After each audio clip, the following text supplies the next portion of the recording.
pleasant good morning to everyone who are virtually present for today's discussion, especially to our professor, Ma'am Amethyst. Welcome to Group 1 presentation, and as you can see on your screen, for today's topic can be looked at under Chapter 1, Lesson 4 entitled Police Administration and Management. So let's proceed. What is administration? So it refers to the general managing and organizing that occurs at the highest level of an organization. It entails the establishment of the department's overall purposes or mission, as well as the establishment of policies and procedures which serve as guideposts for the department to achieve its overall purposes. So, from the word general, meaning to say, administration is they are the one who entirely manage and organize its policy. Also, they are the one whose role is to create and enforcing rules and also implementation of objectives and plans for its operating efficiency.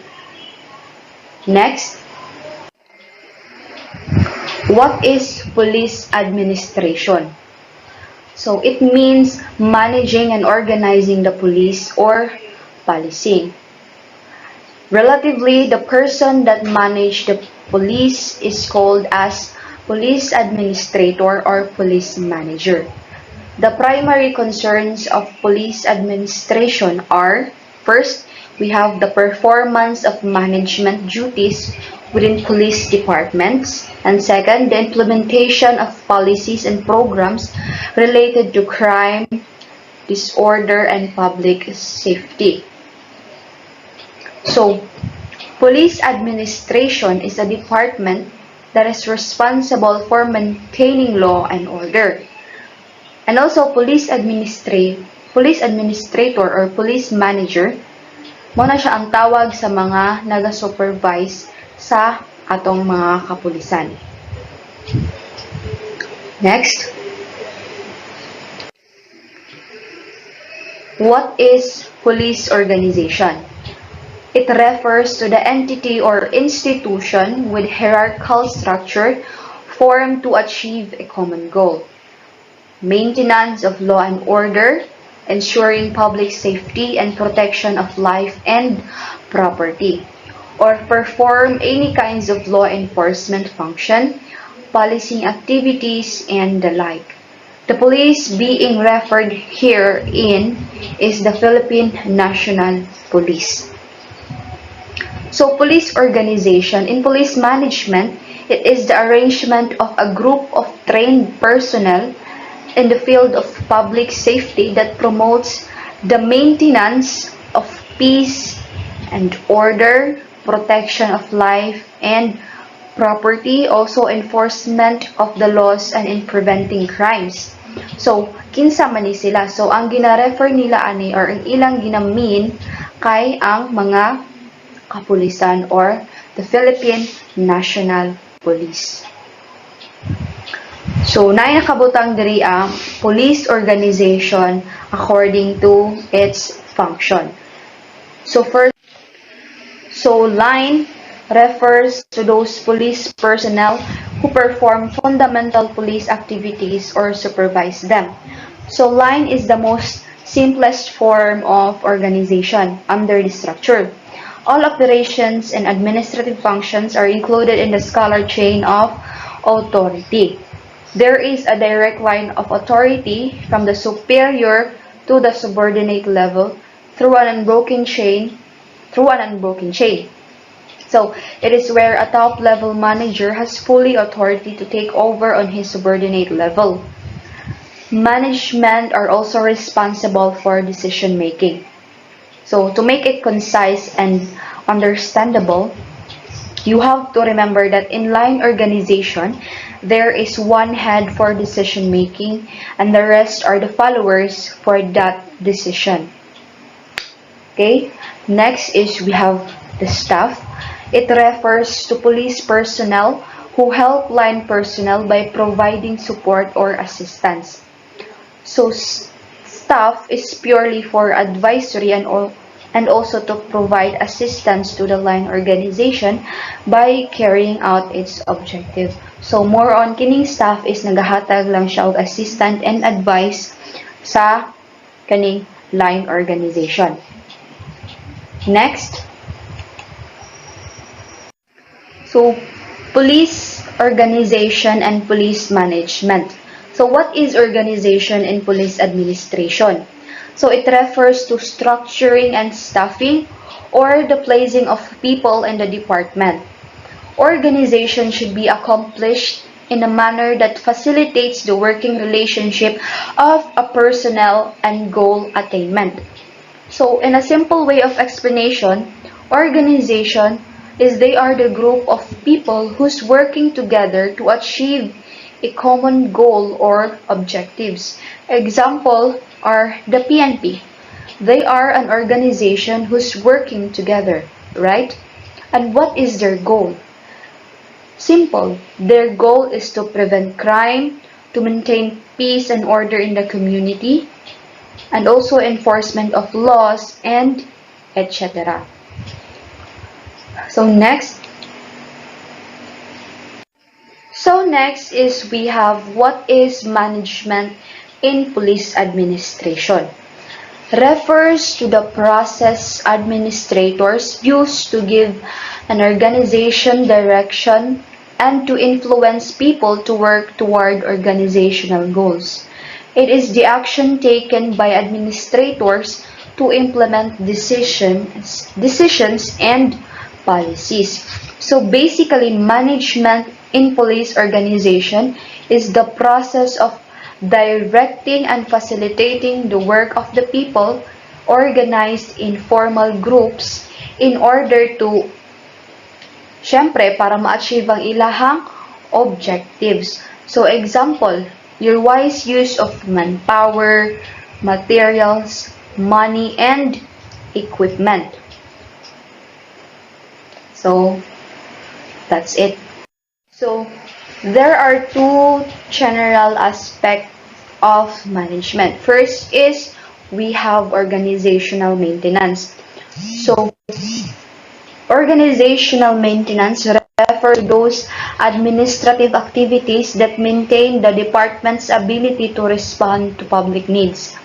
Organizational maintenance includes activities such as staffing, training, and organizational development. These activities enable the department to be in a better position to respond to any need, situation, or crisis. So, organizational maintenance, they are the one who has the responsibility of and perform by using organization. So, ilang trabaho normally consist of inspecting, servicing, lubricating, and adjusting, as well as replacing of parts, minor assemblies, and sub-assemblies. So, nganong kailangan man ni sila? For what specific function? So, it is because in order to avoid any unexpected machine breakdowns, keeping the equipment operating system healthy to eliminate potential safety issues and all other reasons relating to maintaining equipments. Kay halimbawa, naamoy operation tapos inyong vehicle is wala day brakes and wala day ninyo na check for maintenance, tiyang ending imbes na mag-conduct mo og operation, so sa hospital hinoon inyong punta tungod kay na disgrasya kay wala na check ang inyong car maintenance, so or vehicle maintenance.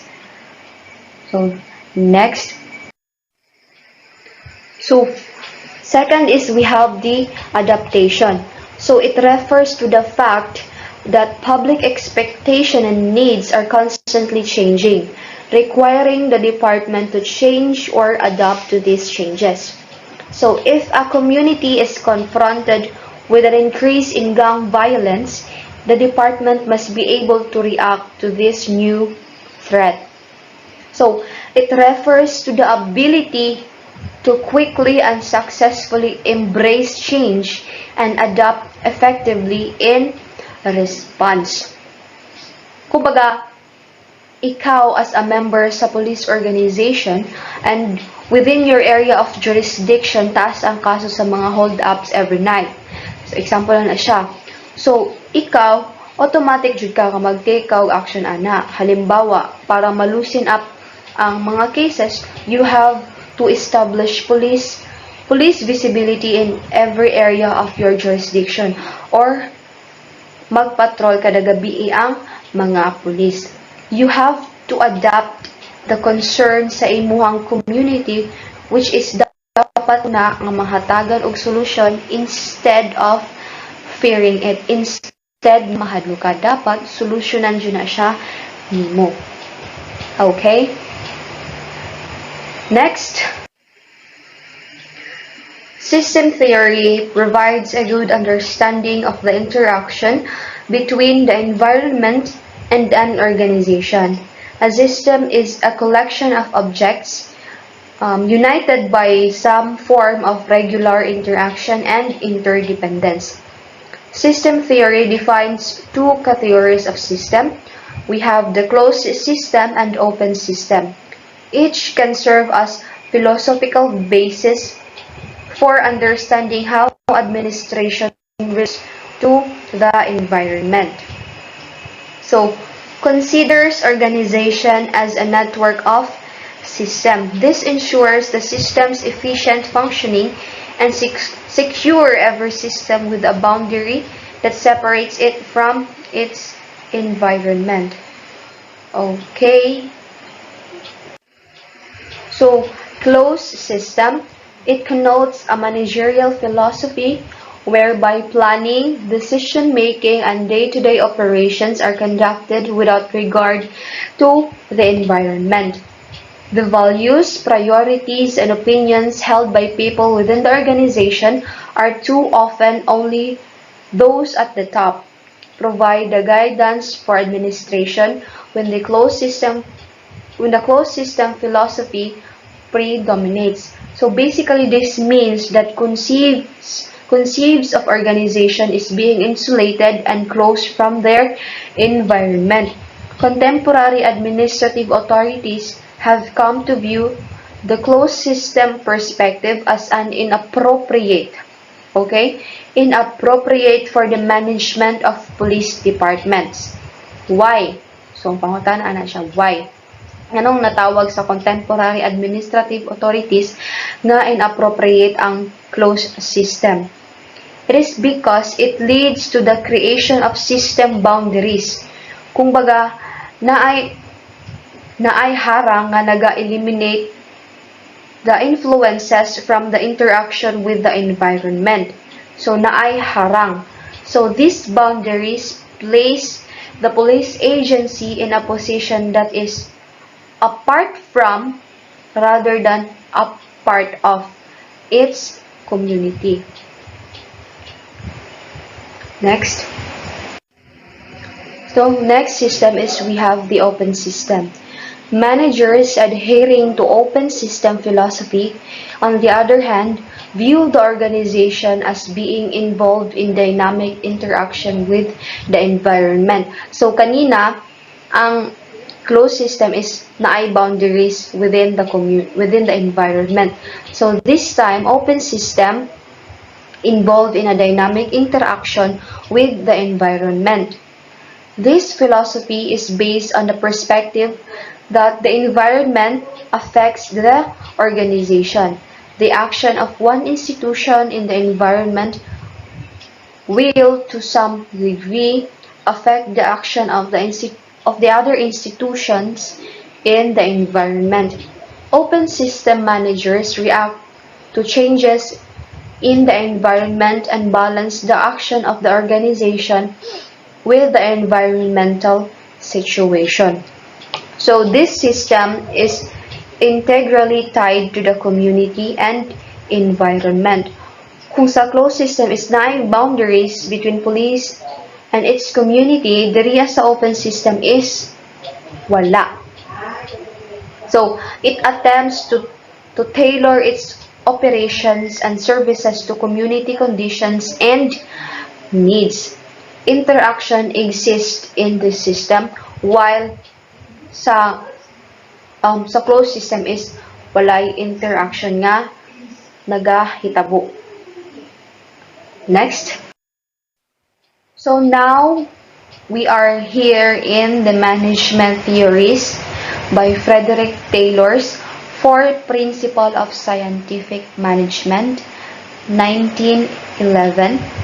So first is we have science, not the rule of thumb.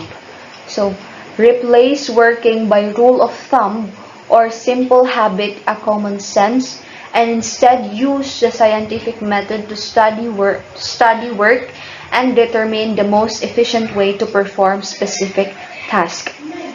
So this principle is all about the use of application of scientific methods and also the techniques in performing the activities. You develop your methods through scientific analysis. And also, Taylor indicated that bago ka maghimo og usa ka butang, you have to think it first. So, there must be thinking before doing something.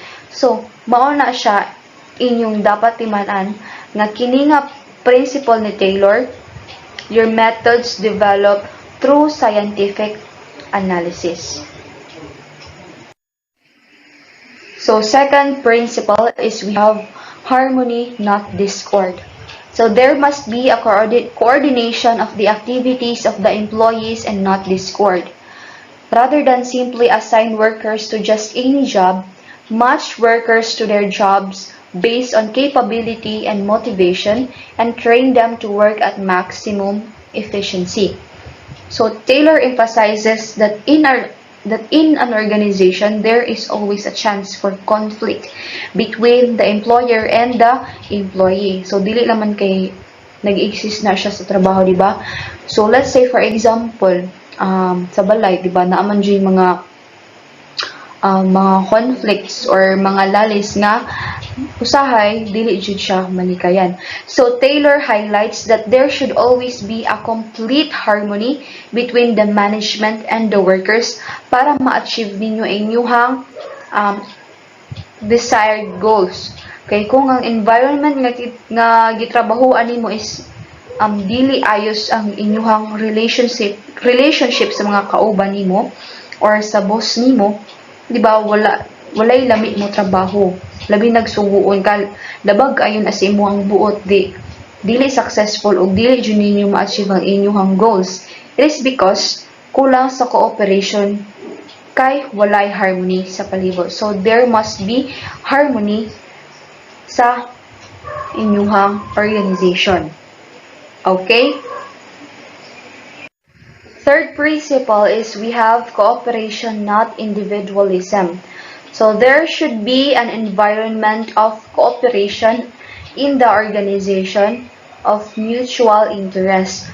Monitor worker performance and provide instructions and supervision to ensure that they're using the most efficient ways of working. So cooperation, not individualism. So in his third principle, it is just like the continuation of harmony and not discord. Diba?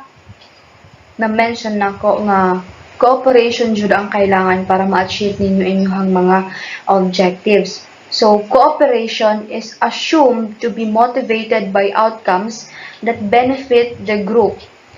Kay without cooperation, tanan giplano ninyo is mahulog lang na siya sa wala. Kay wala mo'y mutual cooperation between the workers and the management. So, within the organization, you have to cooperate. So, dapat jud ta nga mag-cooperate, dili ta mag-iyahay, okay? Para ma-achieve din yung inyuhang goals or inyuhang objectives. So, dapat jud mo tinabangay o achieve anto, dili lang kay magkanya-kanya. Next. So last principle, we have the development of every person to his greatest efficiency. So motivation is to be provided provide this efficiency to every member of the organization. Allocate the work between managers and workers so that the managers spend their time planning and training, allowing the workers to perform their tasks efficiently. So note that Frederick Taylor is considered as the father of scientific management. So, according to Taylor, ang tanan or overall efficiency and productivity in an organization nakadepende kung unsa ka competent ang usa ka individual. O para ma-improve ang efficiency ug productivity, the working capabilities of employees must be improved by proper training.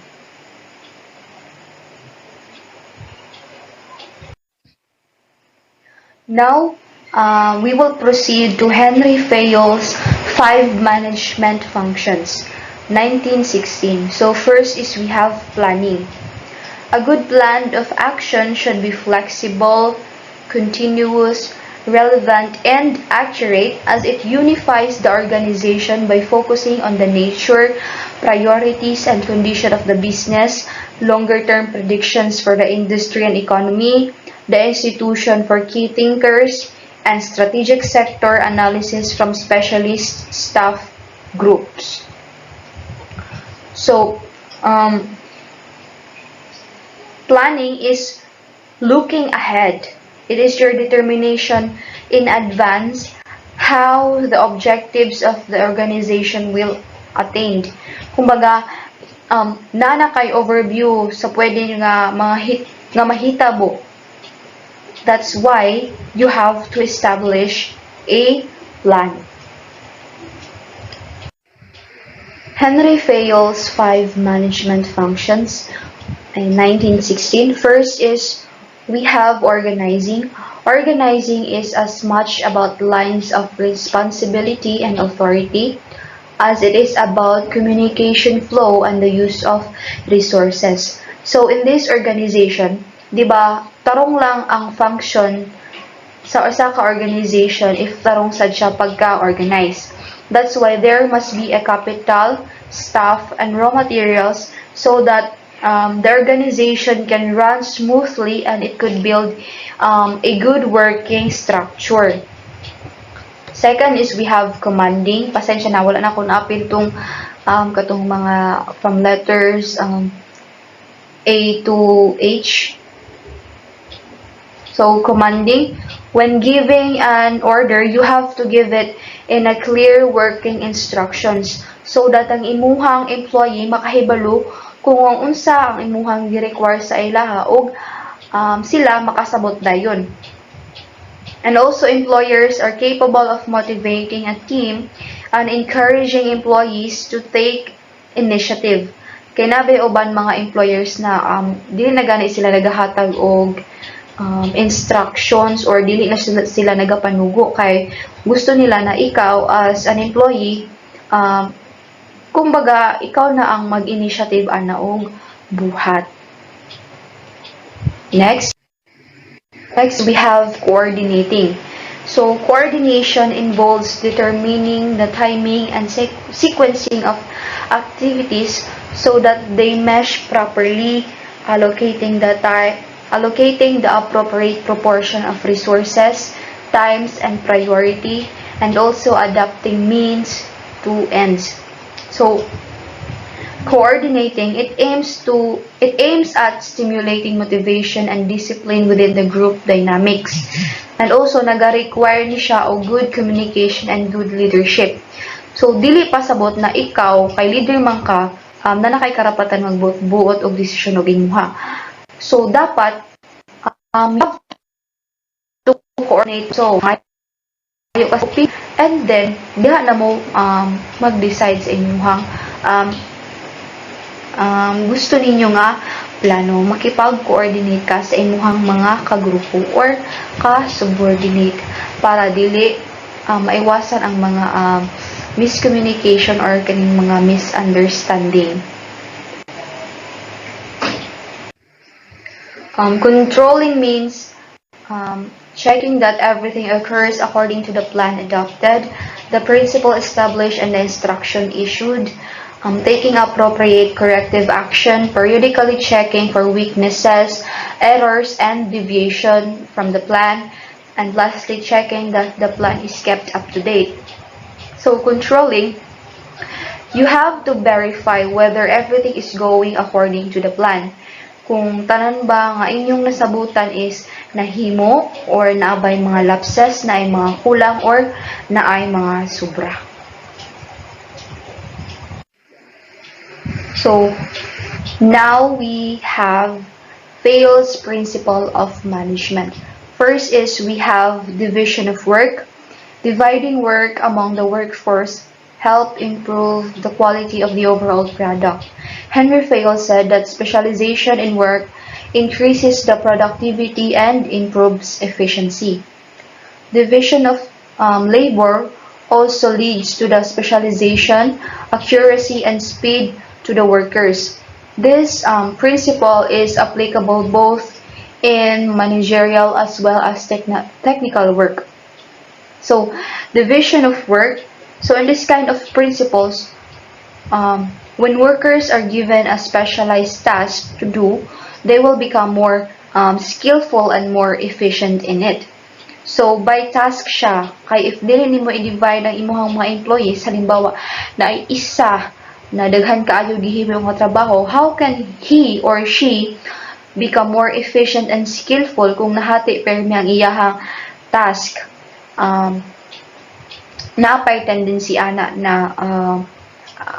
iyang mga gibuhat is dili matarong tungod kay daghan siya og mga gipanghuna-huna, tungod kay daghan ang naka-assign nga task sa iya. So dapat na ay equal treatment, so na ay fair division of work, so dapat pantay tanan.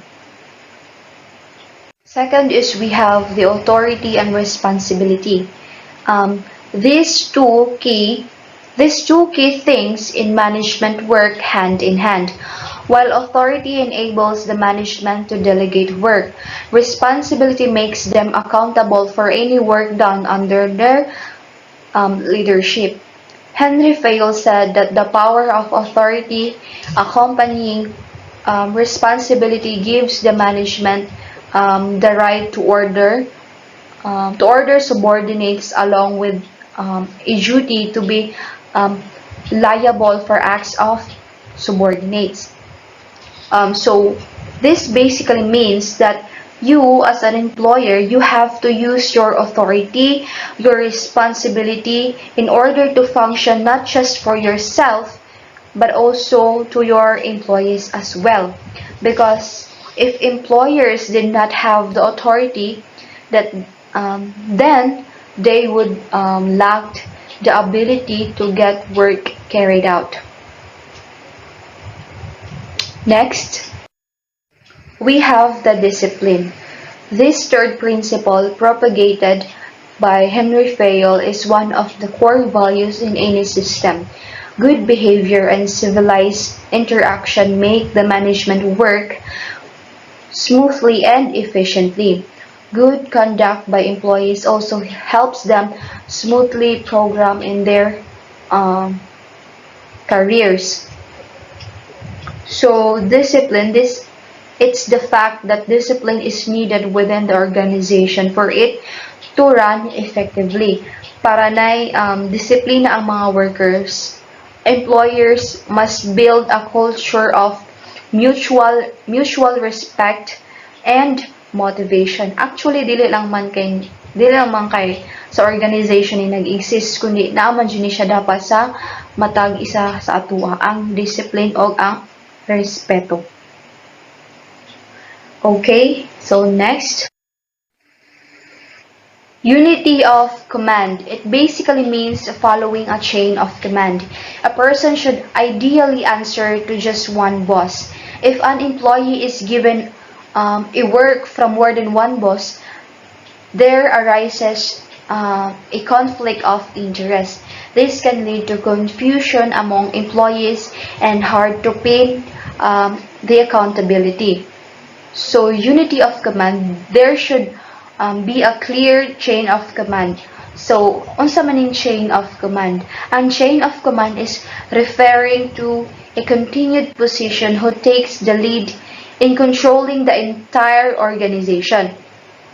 And ikaw, as an employee, you should know exactly whose instructions to follow. Dapat isa lang jud imuhang ginasunod nga kuan tao. Example, imuhang boss. So imuhang boss ra jud imuhang paminawon, wala nay lain pa.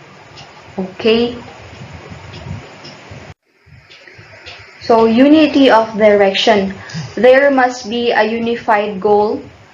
This principle is crucial as it incorporates the idea of a workforce working a singular direction with unified aim. The responsibility of planning falls on the manager, and he also must monitor the progress towards said goal.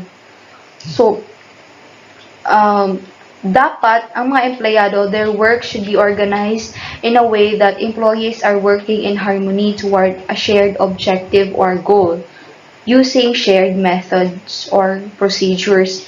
So, in other words, each group of activities having the same goals must have plan of action and must be under the control of one manager or superior. So, if kamo, isa mo ka grupo, dapat isa ra jud pod ang inyuha padulngan nga direction.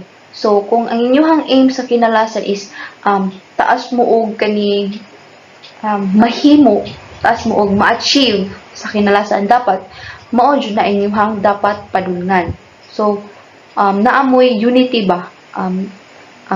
Kung kinsa imuhang mga kauban, so dapat kung unsa inyuhang goal, so dapat kamo tanan makuha jud na sila, makuha jud na ninyo. So, okay, and now thank you for listening, and I am done with my part. I hope you've learned something about my explanation, and now I am passing the moment to the next reporter to continue the FAILS principle of management. Okay, good day to everyone, and akong tuwason ang topic, and let's go to number 6, the subordination of individual interest to general interest. This principle can be named priority to general interest over individual interest. Subordination means pagpapailalim or pinapababa mo yung individual interest mo.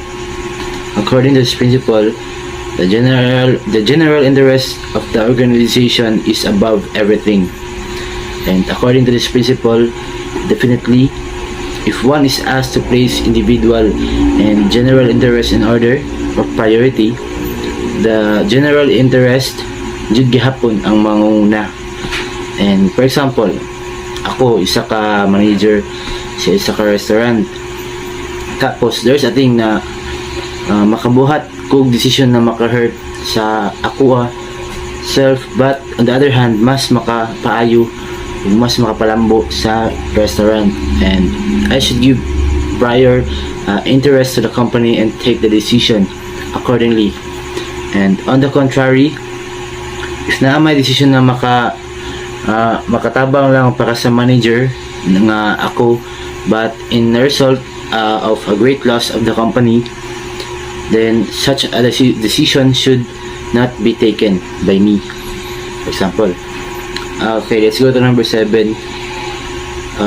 Remuneration to employees. Remuneration means kabayaran. Ingon ni Fayol, employees should get a fair remuneration so that the employees ug ang tag-iya or ang amo sa isa ka kumpanya find equal amount of satisfaction, kumbaga patas lang. Kay kung sila nagahago para sa company, therefore need sila remuneration na sakto po sa ilang gibuhat. And if ever naman na they are not paid properly for their work, they will not do their work with perfect dedication, honesty, and capacity. Based on my experience lang, daghan din ko makita ang mga trabahante na dili worth it lang hago sa ilahang sweldo. Kay basta dili jud siya patas. And also ana po si Payos na organization shall have to face failure. Proper remuneration depends on some factor kung tahay sa cost of living nila, the demand of labor sa ilang ability, kung unsa ilang kaya buhaton ana good ilang mga skills, and they should given some monetary means cash or non-monetary or mga incentives like foods, mga ganun na good. For example, kakong panahon na mas mahal na ang mga palitunon para sa gas, mga pagkaon. Kung ikaw nag-rent kag balay, mahal na. Tapos ang tubig ug ang kuryente mahal na pud. Sa nga mga sitwasyon, the remuneration of the employee should be increased even without asking. If it is not done, the employees will leave the company. Kaya siyempre, ikaw, trabahante ka, mangita kag dako ang sweldo kay para makaraos kasi mo panginabuhi ba mga adlaw-adlaw good. And number 8, centralization or controlled organization. It depends on the size of the organization.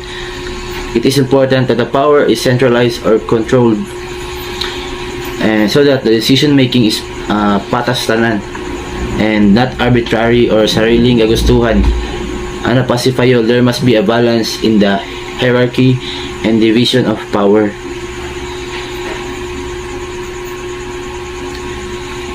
And number 9, scholar chain. It refers to a formal line of authority which moves from highest to the lowest ranks in a straight line.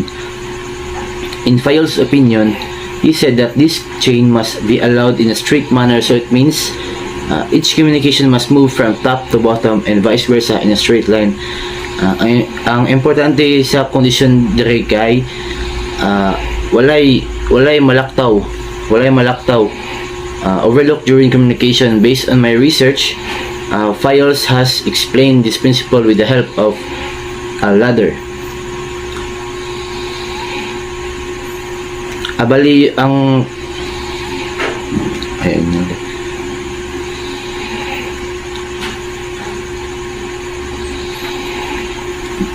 ang example ng scholar chain is ikaw isa ka employee, tapos gusto ka mo istorya sa imong amo. Kailangan pa ka mga permiso sa mas nakataas sa imo, hantod sa mas nakataas mga sa permiso sa iyang mas nakataas po siya para magka-connect mo, magkaroon kayo ng communication sa amo gyud nimo. And number 10, order. Based on my research, according to the principle of order, a right person should be placed at the right job and a right thing should be placed at the right place. According to Fayol, every enterprise should have two different orders. One is the material order or for physical resources.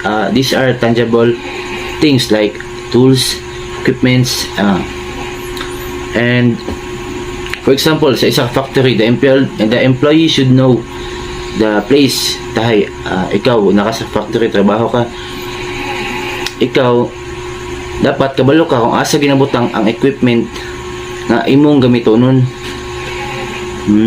Ug ahalabit makuha ka ng mga tools na gusto mo gamiton.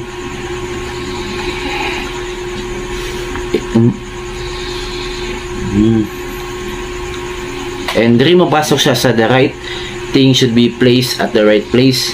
And the social order for for human resources, or similarly, for example, sa isa ka factory, ikaw employee pud ka, dapat kabalo pud ka nga ug asa katambay imong supervisor, ug asa sa kuan nga opisina, kay para in case nga naka-need kabalo ka asa ka moduol, dili ka matakanta kung tayo na may problema sa inyong factory.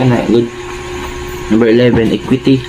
This means that employees should be treated with equality and respect. The manager should ensure that there is no discrimination or any kind happening in the workplace, so that they develop a feeling of dedication and attachment for their work. Equity means equal, patas tanan. Dapat ang responsible ang isang manager, dapat ginatanaw gid niya ang dapat ang mga trabahante na walay makalamang, dapat pantay tanan nga with equal sa respeto, equality and respect. Kay para pud magkaroon po og dedication ang trabahante nga magtrabaho gid, kay untay ang kauban wala respeto siya, mabot na siya gana, kay pangit man ang environment. Number 12, stability of personnel. According to this principle, there should be stability of tenure of the employees so that the work continues efficiently. Fayuls said that employees should have stability to work continuously para di magkalisod ang usa ka company ug magsigi sila pangitaglain trabahante, di ba? Lain bugayo sige sa training.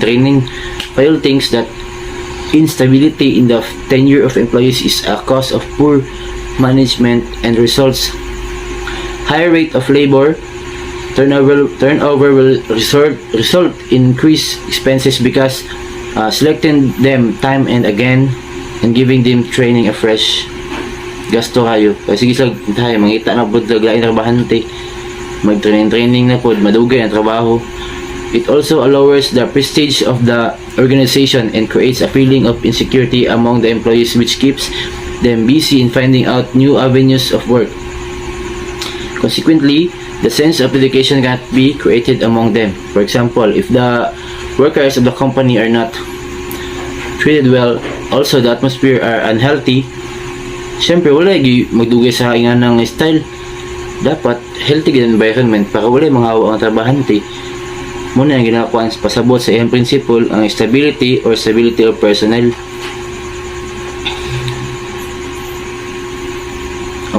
Yung kanang situation na this is very harmful. Number 13, initiative. Initiative means the capacity to work while expressing one's thoughts. According to Fayol, it is the duty of the manager to encourage the feeling of initiative among his employees for doing some work or taking some decision, but within the limits of authority and discipline. It will be possible only when the manager will welcome the thoughts of his her subordinates. By doing so, the subordinates will present new and useful ideas time and again, and gradually they will become an integral part of organization. In order to make this process a success, a manager will have to abandon his false sense of prestige. False sense of prestige means maling akala. For example, na isa ka worker and daghan siyang experience along his or her work na nabantayan niya, and nagsuggest siya sa iyang manager og mga solutions, but then the manager did not accept the solutions given by the worker. So mali daw ang manager. In such a situation, the worker who has been admonished and belittled will never venture to offer any suggestion in future because the desire of taking initiative has been suppressed, or napugnan imbis na gusto siya makatabang yung initiative na wala na noon, kay dili man siya kuan sa iyang kuan yapon, wala man minaw siya yapon, unhealthy ka environment, di ba? Na unta mas makatabang man siya o siya mga kauban nga yung mga workmate niya ulang sa kumpanya. Kaso namin nga manager gyud munang dapat sa manager dapat gina kuan gid mo ang mga suggestions sa mong kuan, kay tanang tao na initiative, di ba? And there is a positive effect of being initiative according to the principle of initiative by Fayols. Increase the thinking power of the employees, cooperation of the employees in implementing decisions, increase in the sense of attachment to the organization, violating effect, decline in the thinking power of the employees, an atmosphere of non-cooperation, decline in the employees' attachment to the company. Number 14, nasa sa last na. Spirit de corps. As per this principle, a manager should continuously make efforts to develop a team spirit among the subordinates. To do this, he or she should use the word we instead of during the conversation with subordinates. Dapat daw manager magamit og words nga we instead of kasi team man sila, team. Dapat dili dyan magpabaya ang manager sa iyahang sakupan because ensuring the team motivated and cooperative with each other, di ba? Nadyo positive nga environment workplace.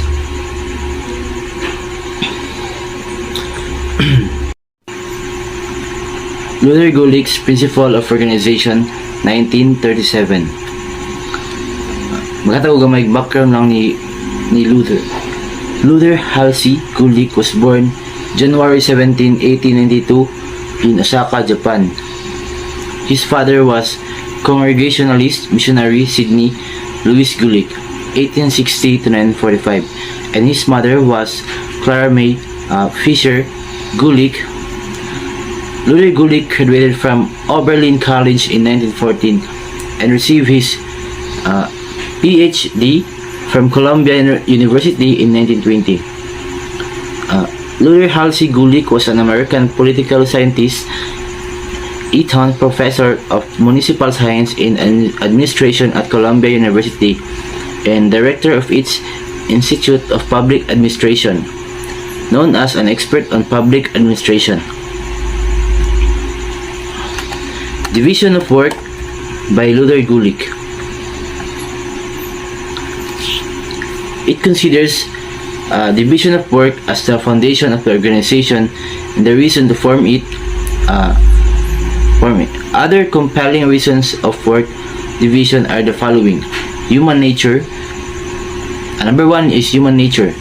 Men differ in nature, capacity and skill, and gain greatly in dexterity by specialization.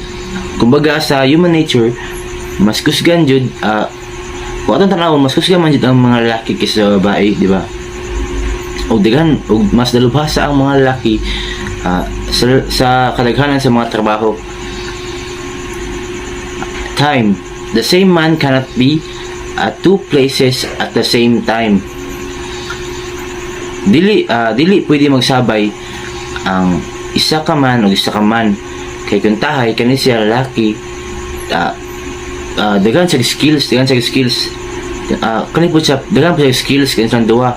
Kung magsabay siya sa isa ka trabaho, na ay chance dia nga mag-iniligay sila o magpatas-anay sila, o napay chance dia magdugay ang trabaho mo nang siya skillful siya dia sa isa trabaho, galing siya isa skillful mo siya dia sa isa trabaho para madali ang trabaho kay para sa skillful. Space. The range of knowledge and skill is so great that a man cannot within his lifespan know more than a small fraction of it. Okay, direta sa the limits of division. There are three clear limitations in which the division of labor cannot advantage to. Number one is the volume of work involved in man hours. This is about the working hours of a worker in an organization, whether part-time or full-time ba siya. Number 2, the technology and custom at a given time and place. In a church, for example, custody and cleaning is by custom the work of the sexton. Number 3, the subdivision of work must not pass beyond physical division into organic division. In the case of a cow, you cannot let front half of the body to be in the pasture grazing and the other half in the barn being milked. Dito sa the whole in the parts. The whole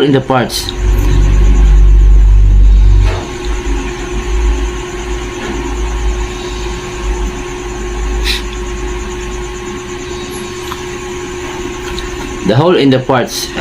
It is a somatic na ang kabuuan ay katumbas ng kabuuan ng mga bahagi nito. Sa paghahati-hati ng anumang buo or whole, dapat tiyakin na bawat bahagi ay apil tanan pati ng mga nakatago nga mga elemento daw o sa mga dapat isaalang-alang. Ang isang ilustrasyon sa paggawa ng isang bahay ay maaaring gawin ng mas mahusay sa pamamagitan ng pagkakaroon ng isang arkitekto na gagawa ng plano upang ang dibisyon ng paggawa ay maayos na maipamahagi sa mga manggagawa.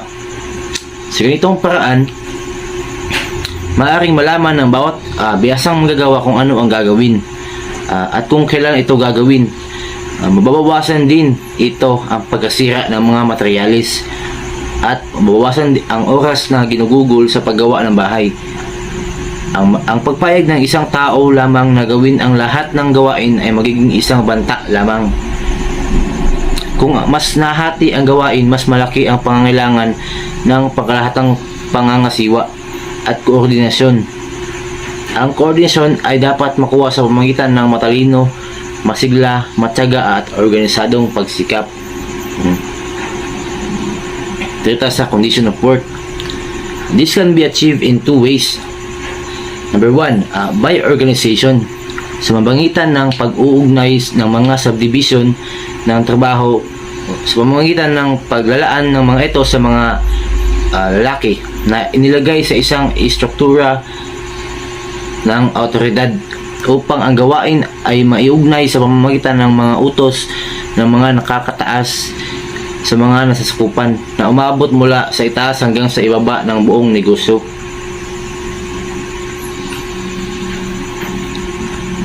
Kadua, by dominance of an idea. Nidrea ang pagbuo ng matalinong pagkakaisa ng mga layunin ng mga taong nagtutulungan bilang isang grupo. So, each worker will of his own accord fit his task into the whole with skill and enthusiasm. Okay. Kaning duha ka principle of coordination should both utilize to be effective. Size and time are the great limiting factors in the development of coordination. The question of coordination must be approached with different emphasis. In small and in large enterprises, in simple and in complex situations, in stable and in new or changing organizations. Dito sa katulo, the span of control. Span of control depends on the element of diversification of function, element of time, and element of space. Based on previous research studies, the chief executive of an organization can deal with only a few immediate subordinates. The number of subordinates is determined by the nature of the work, nature of the executive, and the size and function of the organization. The span of control is the number of employees for whom the manager is responsible or in control of any on time.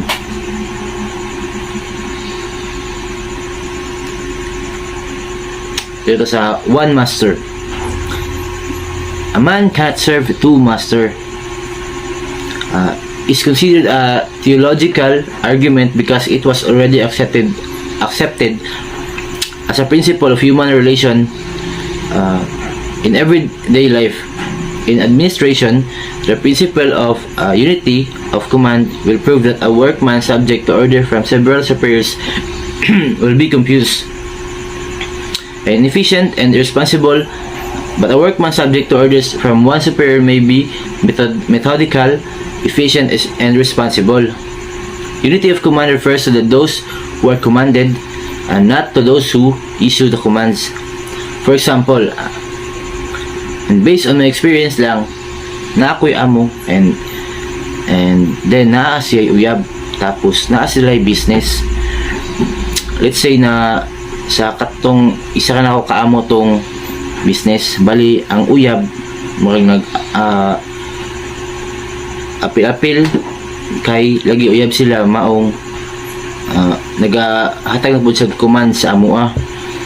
Muna in terms of giving commands, malibog mi or ako usahay ug manugo ang isa kay mo interrupt man ang isa, di ba, libog mao ma-confuse jud ang usa ka worker nga ako dili niya mabuhat or ako dili ako mabuhat og tarong akong trabaho.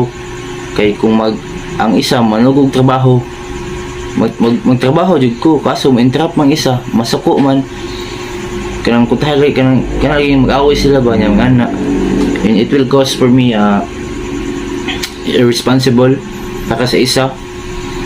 Murang dili good healthy ang environment as a worker. Dito sa technical efficiency, ang isang mahusay na konsepto para dito ay ang prinsipyo ng homogeneity or pagkakatulad. Sa team, dapat magkaisa jud sa gawain or sa tanan mga ginabuhat nila. Ang mga prosesong kanilang ginagamit at dapat ay may parehong layunin. Sa isang unit ng mga dibisyon ng trabaho na hindi magkakatulad sa trabaho or sa teknolohiya o sa layunin ay makatagpo ng panganib ng friction at inefficiency. Sa parehong paraan, ang isang unit batay sa isang particular na espesyalisasyon ay hindi maaaring bigyan ng technical na direksyon ng isang karaniwang tao.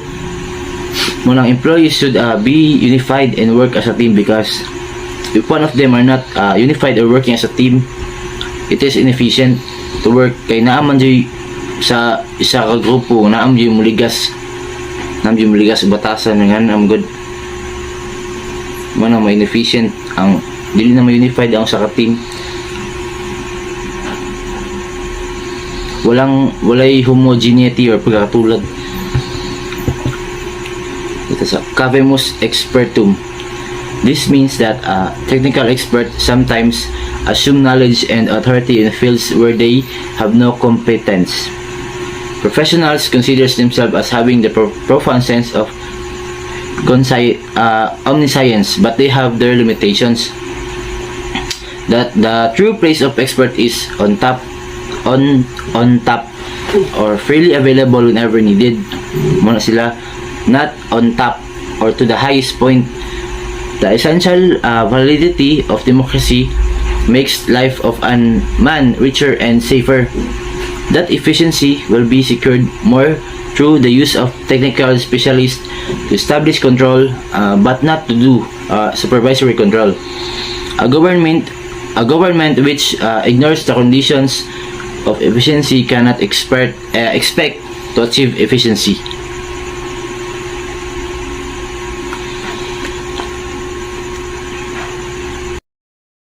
Okay.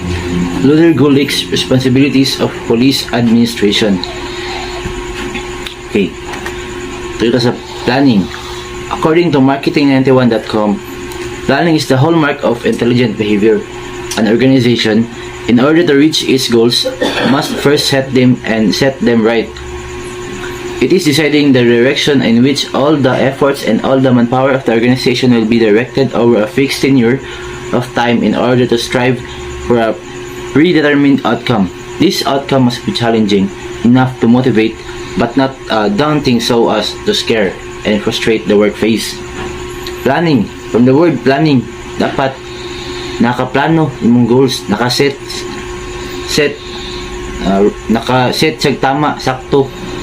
Dapat kabalo ka sa mga consequences na mong dangatan para ma-achieve imong goals. Ug dapat kabalo ka unsay mong dapat buhaton para malampasan to nga mga ato nga problema para to achieve your goals. Number 2 is organizing. Here, the manager has been advised to arrange for all the necessary resources, raw materials, monetary resources, human resources, and technology, as well as the managerial expertise to help achieve the goals set under planning process. According pa din to sa marketing91.com. Sa organizing, Luther Gulick warns against some practical problems that may arise while deciding upon the procedures that would be followed to carry out the plans. Here, he says that division of work amongst the workers, and specialization is required to ensure efficiency. However, certain problems may arise due to the division of work. Muna sa mga problems ang may arise. Number one, it may result in the worker being occupied for only a limited number of hours, leading to less productivity. Number two, it may result in certain workers doing the certain type of work only. Number three, it sometimes leads to two complementary and essential tasks being cut off, which leads to discordant progress. Munsa, si Ruther, in order to overcome these problems, POSDCORB theory suggests that the division of labor and organization of their duties should be done by working out an optimum mix between purpose, process, clientele served, or materials used, and job location. Number 3, staffing. This principle signifies the importance of human resources for any organization. It outlines the procedure such as recruitment, training, and retraining the right kind of employees for the specific job. It also involves preparing them for their roles in organization. Example, this company will recruit new designers to introduce in the markets, or it will have to retrench its delivery staff if it's zeroing on the outsourcing of distribution mechanism. Number 4, directing. Here, after the plans have been laid out, necessary materials have been sorted, and employees hired to perform the jobs, the manager has to direct their efforts towards the ultimate goals of the organization by dividing those ultimate strategic goals into small, workable, time-bound targets, and he has to perform the role of mentor and motivator, as in telling them how to do their jobs in the best possible manner and encouraging them to perform better by overcoming the challenges. So, for example, the new designer will need some time to adjust to the organizational, mag-adjust siya, bago man siya, to the culture and understand what is expected of her. Hence, the head of design and engineering department will constantly guide her and solve her problem so that she can start contributing to the visions of the company. Siyempre, mutabang yun sa imo ang manager ug ang mga kauban dito kay bago pa man ka, tabangan jud kanila. Mo interesa sa mapasok sa directing. Number 5 is coordinating.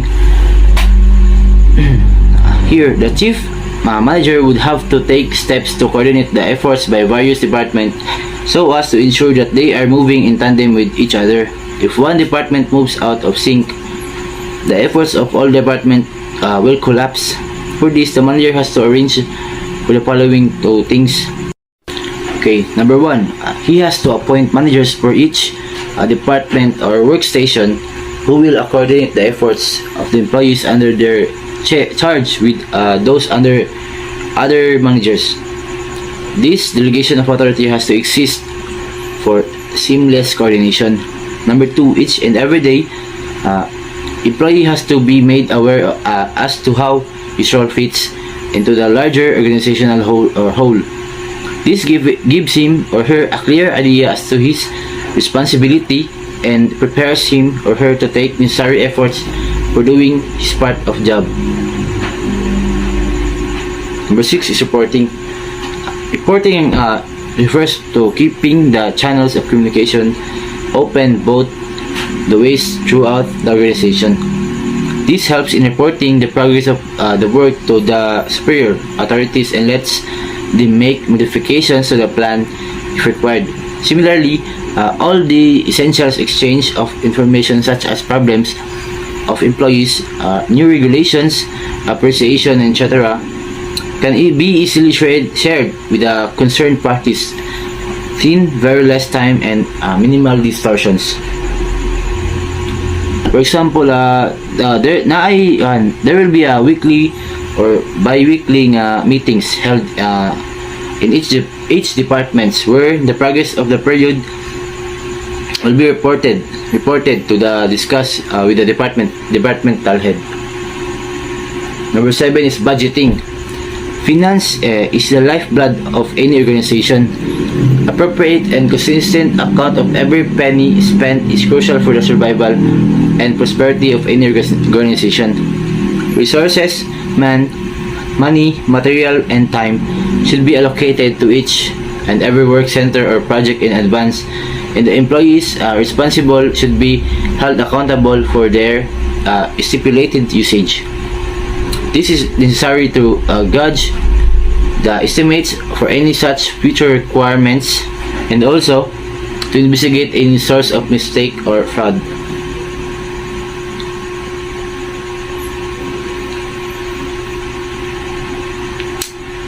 So muna din siya ang meaning sa POSDCORB, or the planning,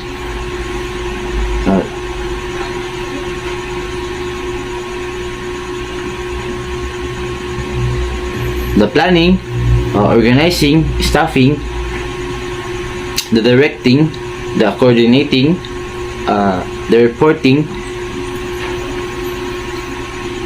and the budgeting. Okay, dito sa Max Weber's bureaucratic form, 6 major principles. Magkatago may background kay Max Weber. Max Weber is a German sociologist born in 1864. Grew up at a time when industry was moving from farms to factory. And prior to Weber, most organizations were based on traditional authority or particularism. Weber saw it was unlikely that this was the best way to run an organization, and bureaucracy is defined as a system for controlling or managing a country, company, or organization that is operated by the large number of officials employed to follow the rules carefully, according to Google. Okay, dito sa bureaucratic form, 6 major principle. A formal hierarchical structure, or a chain of command. From the word chain of command, it refers to a company's hierarchy of reporting relationships from the bottom to the top of an organization. Who must answer to whom? The chain of command not only establishes accountability, it lays out a company's lines of authority in decision making. The concept of this principle is that there should be a centralization or controlled organization in which the planning activities and decision making within an organization is concentrated to a specific leader. There should be a formal hierarchy of authority and control that is directly at the top. The rules and regulations should be strictly followed by the subordinates, and it must be justified by the immediate person who supervise. This concept will help the organization to move in a single direction. Number 2, rules-based management. In this principle, ang mga nakakataas ay nagagamit or nagbuhat og rules para makontrol ang isa ka organisasyon. Therefore, ang nasa mga mababang antas kay walay atik nga gilabuhat ang mga desisyon nga ginapatupad sa nakakataas. Basically, if you are in the lower class, you should execute whatever decisions are made by the higher levels. In this principle, it is simply the need for strict rules and regulations to be followed by the different level of management in an organization. This concept helps the organization to maintain the discipline among the organization. Along number 3, functional specialty organization, or specialization of division of labor. The concept of this principle is that there is division in an organization. It is divided by the department of units based on their specialty or skills. Because of this, the organization will achieve an excellent performance in its operation. Bali na say division magdepende sa imong skill or sa imong specialization. Number 4 is up-focus or in-focus mission. This principle explains that there are two types of mission. The up-focus mission, who is aiming to serve the stockholders or the people who runs and support the organization, while the in-focus mission is its aim is to serve the people inside the organization and also the goals of the organization. Lastly, number 5 is purposely impersonal. This principle's concept is focused on the fair and no biases or favoritism in an organization. It is about the equality of all the employees who are judged based on the rules, regulation, and the rights that was set by the organization. This principle is stating a fair judgment to everyone. Good day, everyone. My name is Shane Luis S. Patinan, and my topic for today is about Herbert Simon's Proverbs of Administration. Who is Herbert Simon? Herbert Simon is an American political scientist, economist, sociologist, and psychologist. He was born on June 15, 1916, and also the author of Proverbs of Administration. Proverbs of Administration. Efficiency is increased by specialization of the task among the group. Para kay Herbert Simon, mas effective ang administration if divided ang iyang mga employees sa isa ka department according to their specialization. Kaya it makes sense na how can you work efficiently if ibutang ka sa isa ka group or sa isa ka task na dili mo na skills, diba? And then the next one is the unity of command. Administrative efficiency is increased by arranging the member of the group in a determinate hierarchy of authority. This power requires that a subordinate should not have multiple superiors from whom he receives this is clear enough. So, Herbert Simon believed na mas effective ang isa ka command if sa isa ka grupo na aray isa ka tao nga mag-lead, na isa ka tao nga maghatag og orders. Tama po siya kasi if daghang tao daghang leader sa isa ka grupo, ma-confuse ang inyong subordinates o asa sila mo tuo, and it could lead to poor overall performance sa isa ka grupo. Next.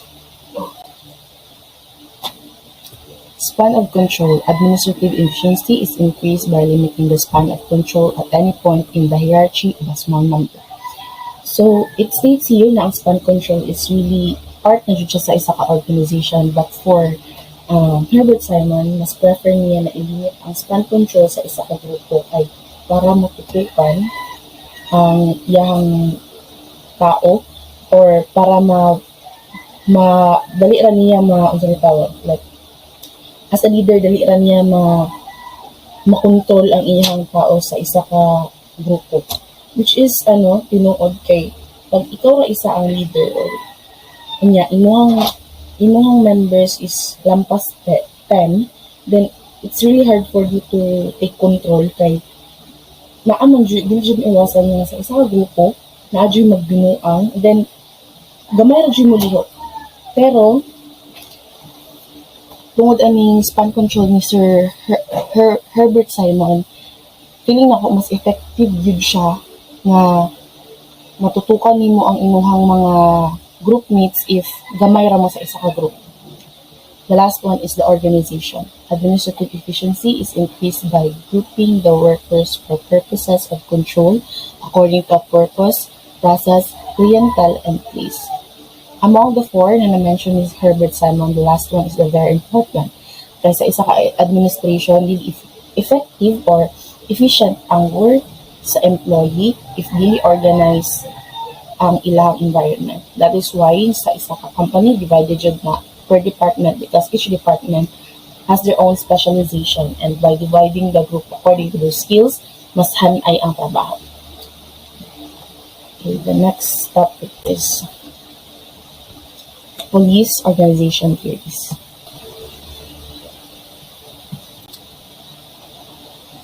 Traditional or classical organization. Traditional or classical organization. In connection to law enforcement, it adopts a quasi-military police model. A quasi-military police is the hierarchical bureaucracy stratified by formal rank, a body of rigid rules, chain of command, and regimentation in which the work process is valued more than the employees. It is worth to note that Sir Robert Peel conceptualized the civilian police with a military bent. Also, American policing that emerged in mid-19th century is a quasi-military model orientated. The American police agencies issues firearms recruited largely from local communities, were heavily decentralized with a local control, and imposed residency requirements. They were also replete with rank structures, uniform, insignias, and morals of rules set inside rank-driven hierarchical organizations fixated on rote process and compliance. The vast majority of police agency can also be considered to be quasi-military forces. Police officers are required to carry guns, wear uniforms, and hold ranks such as patrol officers, sergeant, lieutenants, and captains.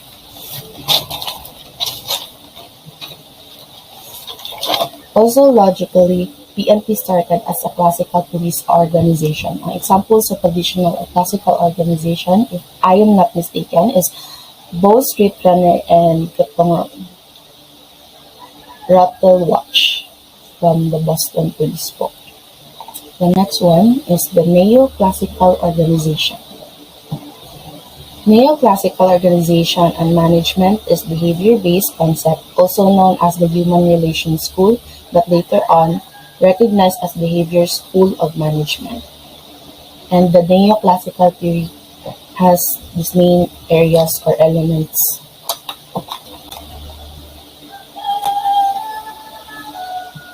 The first one, the interpersonal relation and intergroup behavior.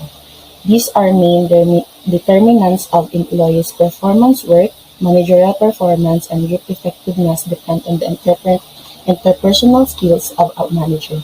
He should maintain an amicable work climate through healthy relation with his employees and should also ensure such relation among employees.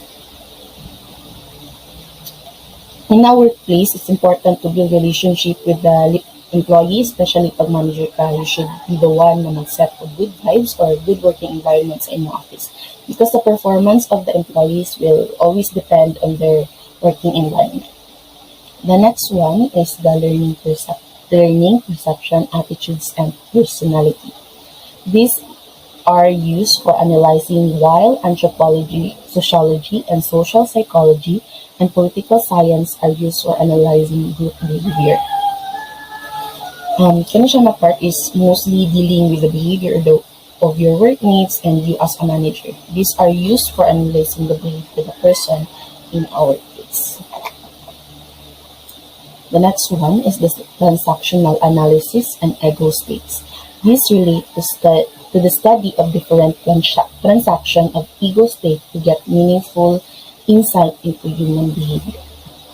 Transactional analysis is a modern psychotherapy mode which has its particular language. And theory of personality. Transactional analysis is a therapeutic tool for positive change and growth. It is a study of behavior. It's either from an accident or na-adapt niya sa iyang environment na murag nadala niya until now, na-adult na siya. For example, naka-trauma from your childhood na nadala niyo until now, na-adult na ka. And from that trauma, mahadlok ka na mutay o something new. Kaya basin mahitabo na sad ang nahitabo sa una. And by this transactional analysis, makahatag ng hope sa isa ka person na makope up niya ang iyang trauma or ma-change niya iyang life in a positive way para mag-grow siya into a person. Change and conflict management. This involves staying and handling dynamics of change and conflict. Sa isa ka workplace, dili jud malikayan nga magka-conflict with a group member or workmates, and it happens all the time. But as a manager, we should know how to handle if naay mahitabo ng ani sa inyong workplace. First is we should talk sa taong imong naka-conflict or talk to those people na naka-conflict. Encourage them to talk it out para makaminaw ang both sides and ma-resolve ang issue. But if both of them are ma-pride jud, then siguro if naa sa ila sa isa ka grupo or department, the effective way na ma-resolve ang ilang issue is to separate. I-separate sila para maka-work sila comfortably.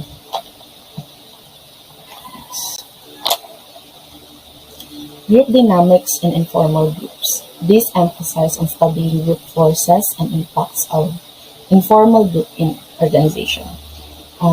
In our workplace, evaluation of every department is important, and because we also need na mahibalaan if unsa effect niya sa organization, such na aba siya good effects or negative feedback para ma-address siya, and habang sayo pa ma-correct and mahibalaan kung unsay dapat i-change o i-consider sa isa ka organization. Directing techniques. This include leadership, motivation, communication, and supervision. Should be properly used to generate, shape, modify, and maintain desirable human behavior. This is a very important part of administration. You know why? Because mura ni siya backbone sa isa ka organization.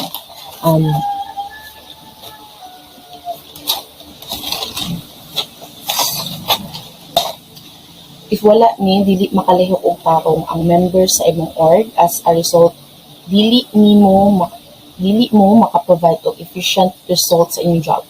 That's why giving a proper direction, providing good leadership, and building good relationship with your members is important, because you can't do it alone. You can't make it happen without the support or cooperation from your members.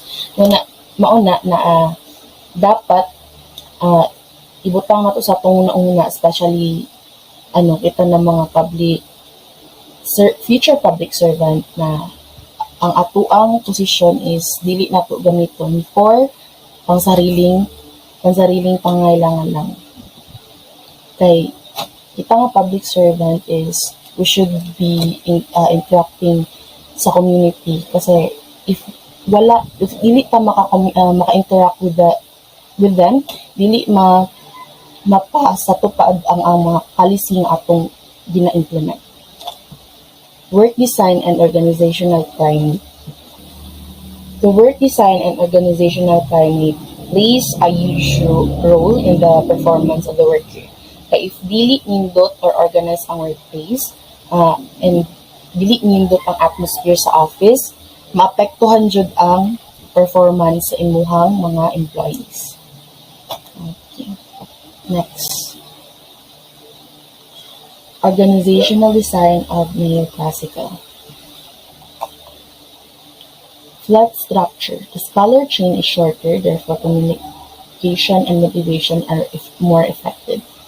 When an organization has a flat structure, rather than the more traditional hierarchical structure, it has a wide span of control, which allows for shorter chain of communication and eliminates the need for hierarchical management. This helps motivate employees more efficiently. Decentralized. A decentralized structure allows initiative and autonomy at the lower levels. Due to larger span of control, neoclassical theory embraces a decentralized structure that is similar to a flat structure. It permits lower level autonomy and initiative, and it also encourages individuals to advance inside the corporation. When we say decentralized, kontrolado siya sa several local offices or authorities. It's like pag magdesisyon, dili lang sa isa ka tao nagikan ang desisyon. Sabutan pa na nila kung sa i-consider, pero pag muingon pag-centralize, sa isang tao ra ang gigikanan ana nga desisyon. The next one is the informal organization. A formal organization represents official channels of interaction and management. The key difference between classical and neoclassical theory is that the classical theory assumes that a worker's satisfaction is based only on physical and economic needs, whereas the neoclassical theory considers not only the physical and economic needs, but also the job satisfaction and other social needs. The formal organization show shows what the top management wants people to do when they talk to each other. But the informal organization is important because formal organization isn't always enough, and because it helps people meet their social and psychological needs. The management uses informal organization to make sure that people can talk to each other quickly. Organizations that are formal and ones that are not depend on each other to keep the balance in a administration. Let us all remember that the difference between the classical and neoclassical theory is that the classical theory assumes that a worker's satisfaction is based only on physical and economic needs. Gibali sa makita og needs lang sa isa ka certain community. But ang neoclassical theory, gina-consider niya not only the physical and economic needs, but the job satisfaction and other social needs. Okay, next. Modern organizational theory, system and contingency. System theory focuses on the internal environment and the subsystem of the organization.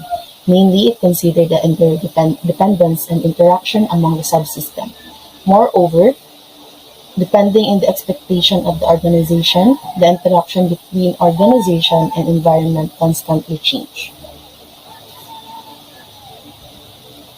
A systematic approach treats all organizations in the same way. Further, this approach provides a theoretical model for the organization, as well as its various subsystems. However, it doesn't downgrade any of the classical management principles in which the target industry commonly function. Lack of universality and abstract approach are considered as limitation of system theory. System theory appear to look organization as a group of interconnected systems. A system can be a simple or complicated whole. It can also be thought of as a group of things or parts that work together to make a single complex whole. The different parts of the system are called subsystems, and they all work together. Also, the different subsystems are put together in a certain way so that the whole system works well and gives each other system a safe boundary that keeps it from its run. System theory, from the word itself, system, they work together in a systematic way. Ibali parehas sa pagiging class officers, di ba? The president, the vice president, treasurer, the auditory, the auditor, the PIO, the sergeant at arms, and so on, are all connected. Ibali, the main system is the president and the officers are the subsystem. If mag-organize sila o event, they'll work together para maging successful ang event. Because every subsystem has their own role. Kasi if dili mag-work ang isa ka subsystem, dili magiging successful ilang job. Pareha aning, if walay treasurer, who will be the one na ma-in charge sa funds? If the auditorial subsystem won't work, who will be the in charge for auditing the expenses, di ba? So that's why na sa system theory important ang subsystem kay they are all connected. Contingency theory or open system. Contingency theory acts an addition to system theory as it considers the relationship between organization and external environment to fill the lapses of the system theory. The theory states that there is no specific managerial action or organizational design that suits all situations. In fact, it is the situation that determines the design as well as the managerial decision. In other words, it is contingent on the situation, hence the best course of action is depend or liable on internal and external conditions. Okay. The contingency theory is just an extension of the system organizational theory. This theory says that there is no one way to manage or organize an organization that is right for all situations. In fact, both the design and the choice of management depend on the situation.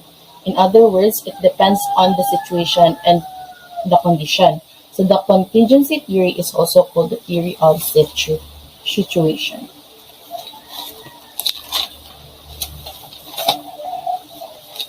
Okay. Different system theory between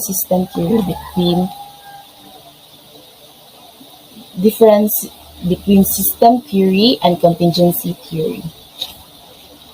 The key difference between system theory and contingency theory is that the system theory deals with the interval dynamics of the organization, whereas the contingency theory deals with external determinants of the organization structure and behavior. Besides, the system theory discusses the universal principle for application in all situations.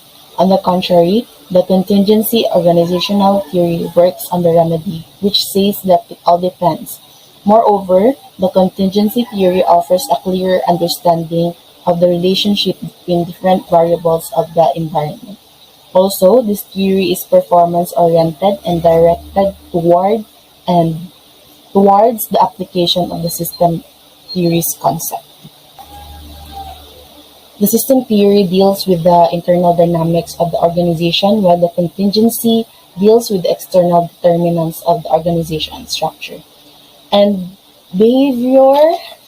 That is why nagitawag siya situational theory kay magdepend sa situation ang decision or outcome, while ang system theory predicted na nimo ang outcome or kabalo na ka sa decision because it's systematic.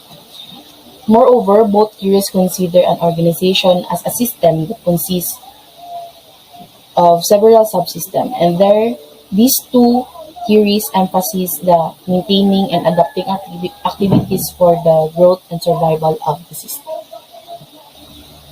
Next, leadership styles. Leadership styles refers to the various approaches undertaken by management personnel for motivating their subordinates while trying to achieve a common goal. They are as follows.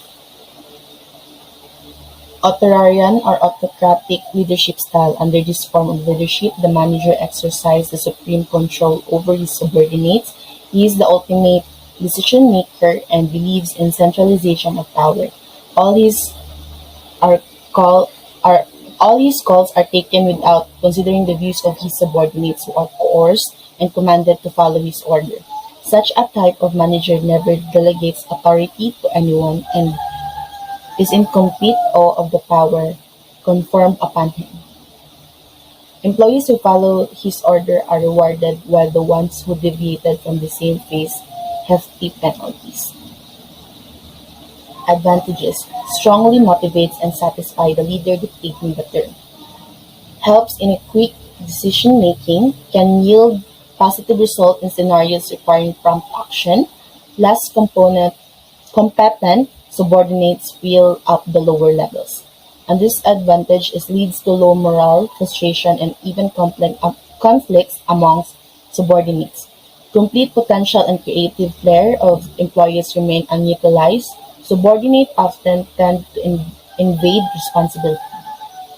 Employees do not get an opportunity for development, which in turn threatens the continuity of the business in the absence of a leader.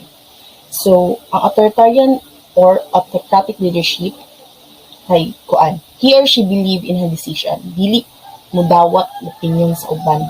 Pirmi siya tama. Taas kayo siya tanaw sa iyang sarili and fixed mindset siya. For the advantages, dali ra siya makadesisyon, well-disciplined niya subordinate. He or she has this kind of mindset na no matter what happened, I'll make it happen. He or she always had this backup plan. Ang disadvantages lang po ani is ma-intimidate iya subordinate sa iyaha. Dili maka-voice out og opinions iya mga subordinates kay mahadlok sila. Ma-disregard ang mga better ideas from his or her subordinate kay mahadlok ma-open up sa iyaha mga kaubanan. When I was in high school, I have this kind of leadership manggod, like style na ko sa pag-lead.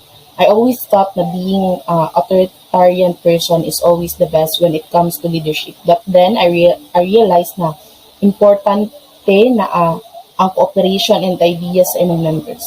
Na-realize na ko na dili ang posisyon ang imuhang decision ang mag-matter sa isa ka group activity.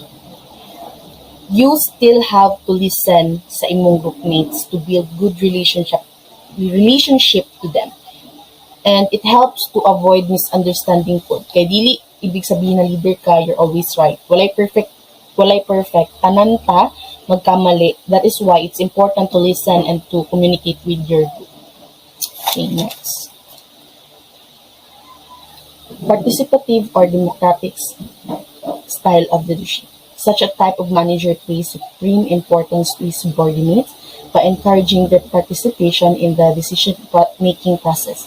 He believes in the decentralization of power and proceeds with a particular decision once it receives the assent of his employees. The subordinates are kept adequately informed about the various matters which might affect their interests. A democratic leader offers his employees with ultimate freedom of expression and thought. Advantages. The contribution of followers multiplies the ability of a leader. Morale of subordinates and their level of job satisfaction improves through consultative leadership style. Substantial reduction in labor turnover and absenteeism. Employees develop a positive outlook towards their leader, which in turn diminish resistance to change. The last one is the mass participation improves the decision quality. The disadvantages of this leadership is this leadership style is very time consuming and might lead to unnecessary delay in the decision making process. Manager might make use of the same as a means of abdicating responsibility. Requires adequate persuasion and communication skills of the leader. Followers interpret this consultation as the leader's signs of incompetence while dealing with problems. So this kind of leader is understanding type of leader. Kabalo maminaw sa iyang mga subordinates, he or she always vocal sa iyang mga plans, share niya sa iyang mga subordinates. Before making decision, gakonsulta siya sa iyang members kung what is better. Ang advantages is, as a group, mas maka-interact mo because there is a communication and coordination sa inyong team. Next is you will be aware sa mga possible outcomes sa inyong group.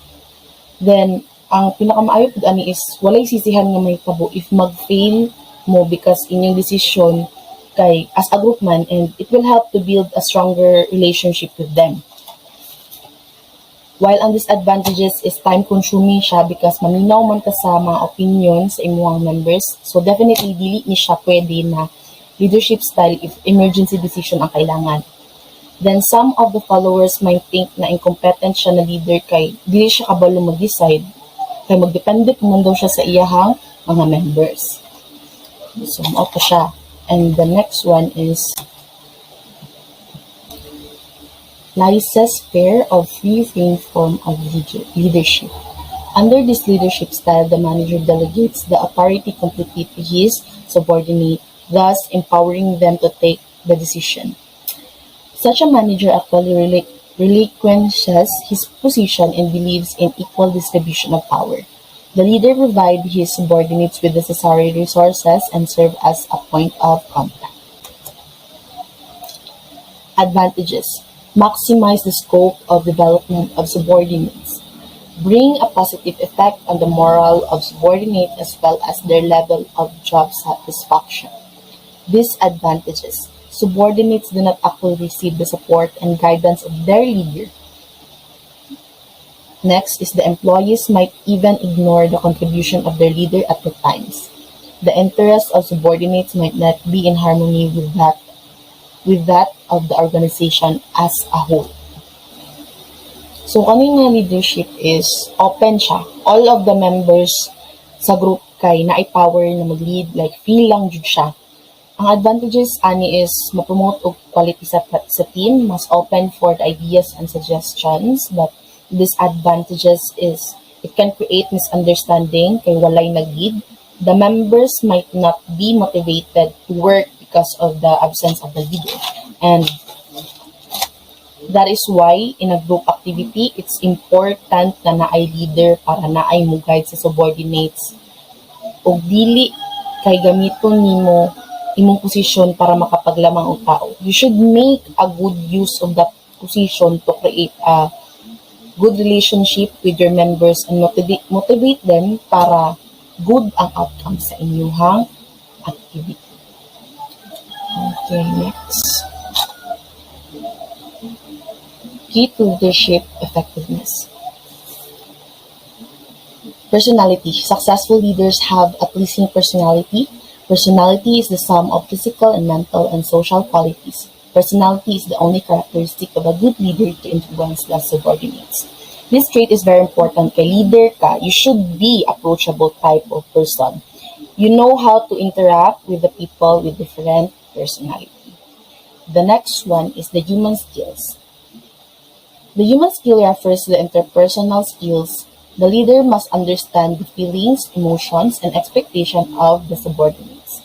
Such knowledge would enable the leader to develop interpersonal relationships with the subordinates which are vital in any organization. You should know how to be sensitive kay dili tanan makahalubilo nimo is same o kinaiya. You should know how to understand the emotion and expectation as a leader. The next one is the communication skills. Effective leaders are good communicators. Effective communication in three critical areas is the key to win trust and confidence of the subordinates.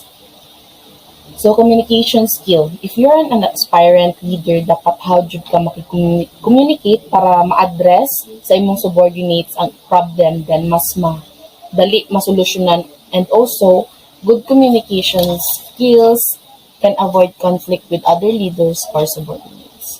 So, isa po ni siya sa pinaka-importante nga kanang traits nga dapat na naa ka as a leader.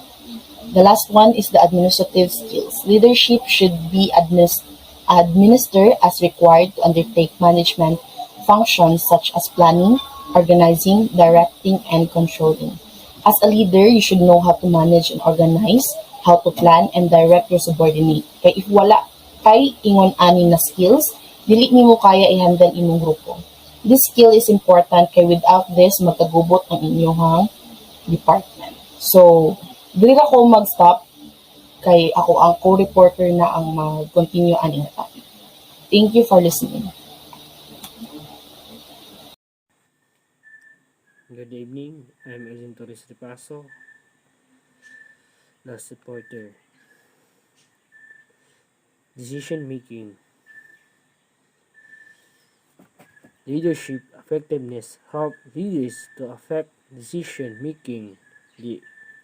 There is need to identify the problem according alternative solution must be listed. After analyzing the cost benefit to every alternative solution, the leaders need select the best solution to solve the problem. Ang isa ka leader, kapag decision sa isa ka problema, ang leader jud mangita og solusyon ug ang kauban niya na pinuno sa organisasyon. Mangita siya alternatibong solusyon para ang gamay na mga problema dali lang siya malutas, dali lang siya pangitaan og paagi para malutas ano siya na pangitaan og solusyon ug kuha na siya mapangitaan siya pamaagi kung unsa ang paglutas ng problema ha. O next na ako sa number 6, conceptual leadership. Leadership should be conceptual as a help to visualize and analyze problem of solution. A top level leaders consider the long-term perspective, need to handle difficult or complex solution. Conceptual. Ang isa ka pinuno dapat na conceptual kay nakatabang ito kay para kumbaga sa tos bisa mailarawan ug masuri o ang problema ug ang sitwasyon.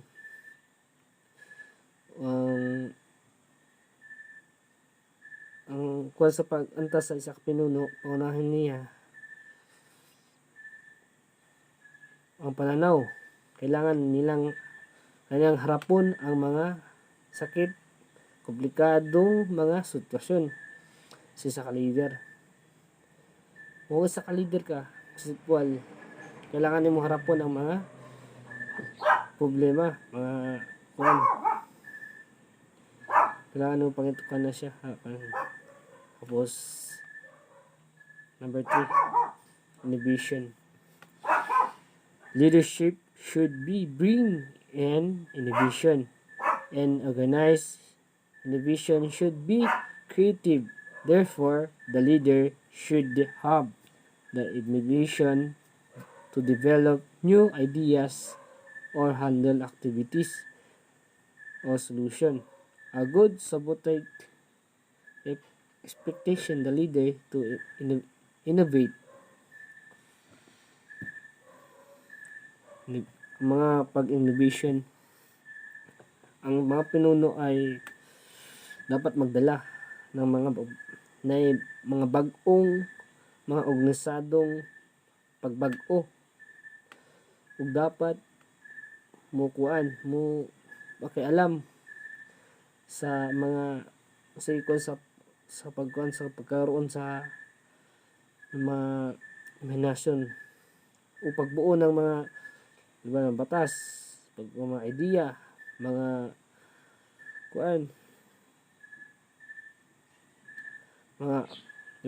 may mga aktibidad o mga sitwasyon.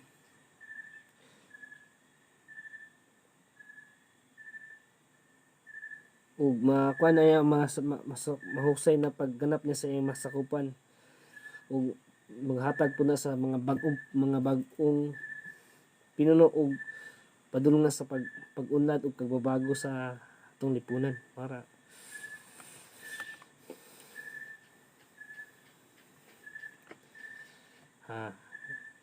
number 8, initiative. The quality of leadership should be entitled as the leader should be entitled. Effective leadership can take place only when the leader is at the position to do the right things at the right time without remind the decision should be taken without causing delay in inconvenience to other. Therefore, the leader should entitled the sabotage as well. Initiative. So sa pinuno kabalo ka mong initiative, dapat nimo simulan nimo imong kung ang pag sa isa ka pinuno, dapat na imong sugdan ang mabisa o makuha na paraan, mabisang pamumuno o maaring pagganap lamang kapag sa pinuno sa kapinuno o posisyon, kabalo ka sa imong buhaton o tamang bagay o sa tamang panahon, tamang oras, o hindi wala kagi paalahanan, wala kagi pahibalo na sa imong buhaton, sa imong dapat kabalo ka, initiative na, kabalo na ka na sa imong buhaton na kanang problema, kabalo ka na mo na imong buhaton para malutas na siya na problema. Ug mga pantalas o mabala man ang mga yung mga ginabuhat, kabalo ka sa imong initiative na para kuha na nimo na solusyonan na nimo. Number 9, intelligence. An intelligence leader, efficient enough to make decisions and deal with people. They need to have intellectual intelligence and emotional intelligence. This would enable leaders to taking the right decision, not only the interest of the organization, but also interest employees. Kung usa ka leader, dapat nakaikuan kaani sa katilanuhan o kawan ba ka bright, di makaikon kayo sa isa ka pamuno ka dapat mong hatagan o pangutok o kaya hawd na pagganap o pagdesisyon o makitungo sa mga nainskopan nimo, mahatag mo ilang mga intelektual o katalinuhan, silang emosyon na katalinuhan mo ni naghatag og daan sila ha sa mga leader na muhimo og desisyon dili lang sa ilang interest, pasaring interest organisasyon, kundi sa interest sa ilang mga empleyado o sa ilang mga trabahante. Mapakita nila ang ilang pamagi.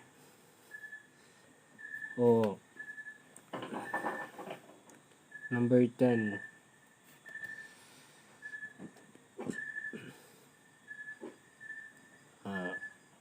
ethics and values. Leadership effectiveness also involves ethics and values. There should be any kinds to cheating, manipulating, and important to have honest integrity, compassion, and courage among the leaders.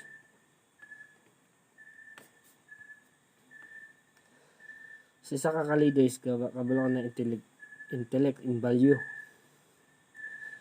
Wala siya pag sa tuwa sa pagpahalaga o pakikisama sa paging o sa pag-aktibo nimo sa pamumuno sa imong taktika ng mga paghalaga. Hindi dapat magkaroon ng anumang panloloko o pag-aloko o manipulasyon. Dapat magkaroon ng katapatan, integridad, pakiramay at katapatan sa mga pinuno. Sa isa ka pinuno na ipagpahalaga sa imong mga nasasakupan.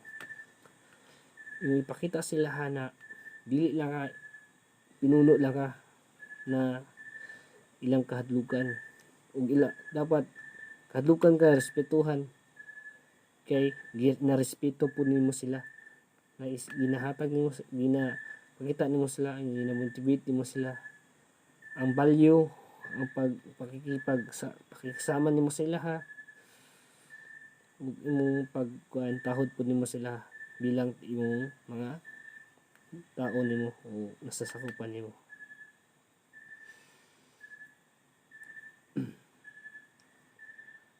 Number 11, respect and trust. People are naturally drawn to leader one they trust and respect. Fair and control-based leadership could get some followers the short term, but corrective leaders will turn the reality of subordinate to build loyal terms. The leader must be trustworthy. Pag isa po ka leader, kabalo ka mo, mahatag mo ang pagsalig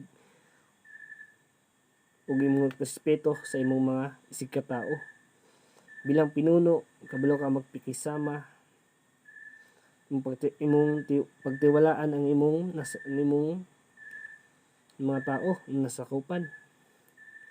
Ambo sa kwan. Amoy kwan sa participation. Kumbaga. Sa imong kabady na kay wala respect ug tutiwala. Dili na siya kana successful na mission kung wala kay kung sa imong kabady sa imong kauban tiwala. And number 12, delegation. One cannot do everything. The leader need to delegate tasks effectively. The leaders need to know its member to strength and weaknesses and delegate responsibilities according. This would make the other members feel appreciated and recognized.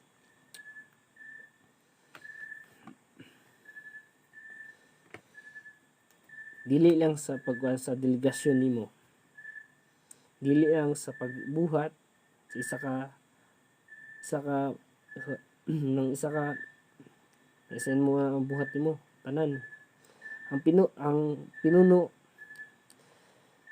kailangan matalaga na siya sa mga himuonon na aktibo. Kailangan na sa isa ka pinuno ang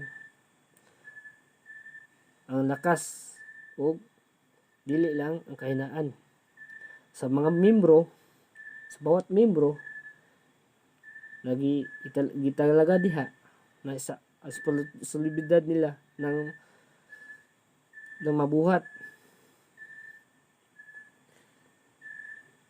sa ilang madama nila ang sa mga membro na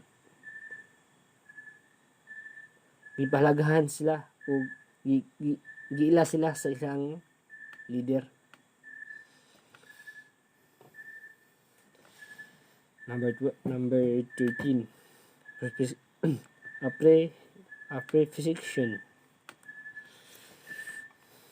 perfection. A leader should value turn member and should make each member feel value. Each member of the turn feel her role is important and appreciated place in public. Criticize in private.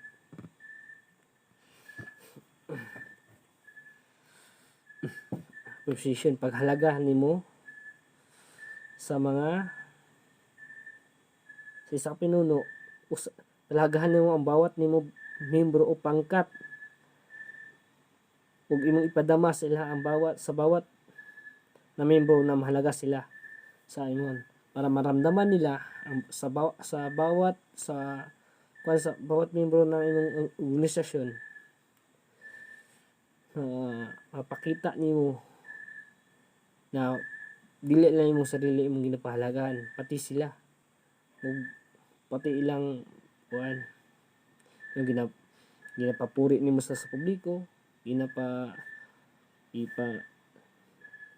usay mga dagko yung na mga opisyalis sa mga nimo mas lang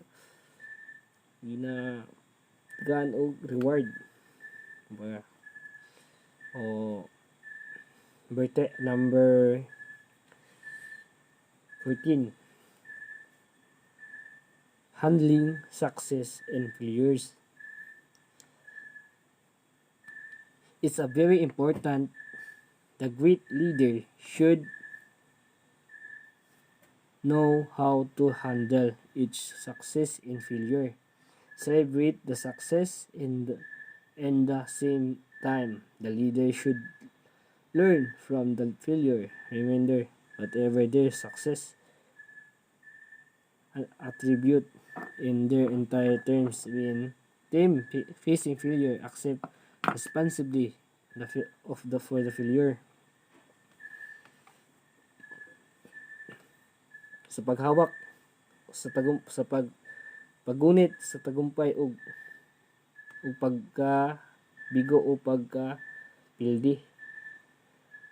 Isa ka leader na ka sa kuan man sa na success man mo sa iyong nabuhat o na bigo man mo tago kuanan mo nala ka naipakita nimo sila motivate na kailangan nato na siya na i-achieve pa o okay na siya na kuan na-achieve ta kung na failure man ta kailangan nato mo dili ta mo down sa pagkagalingon kailangan nato mo kuan pa ta mo taas pa atong perspective nato sa pagkagalingon atong pagsalig and ato sa kuan ato siya last sa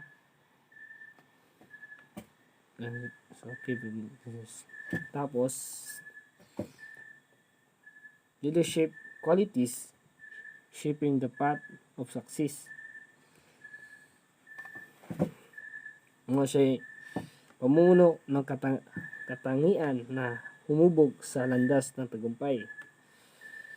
O sa tuwa sa pamuno mo na imong sa imong pamuno o sa imong kuan success mo na imong dalan sa imong paglambo.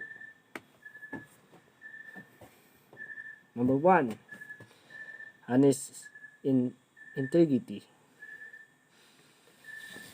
A leader simply cannot expect honesty out of the subordinates if he doesn't follow the same path.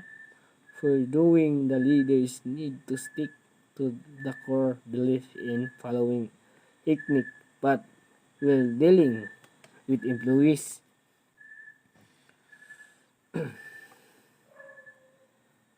Sa imong katapatan o sa imong integridad na isa ka pinuno, dili lang nimo mahimo namo asa sa imong katapatan sa imong mga nakuan sa imong nasakupan nimo o sa imong mga tao. Kung dili imong sundon ang pareho ang hindot na landas para mahimo nimo ang isa ka maayong leader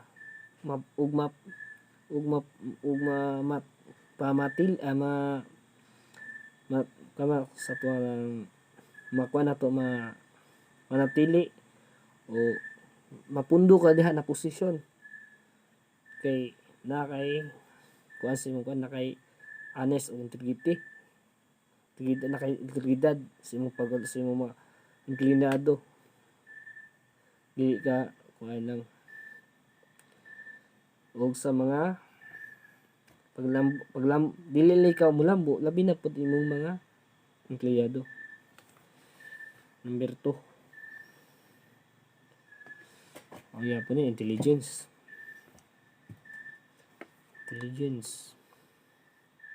Katalinuhan.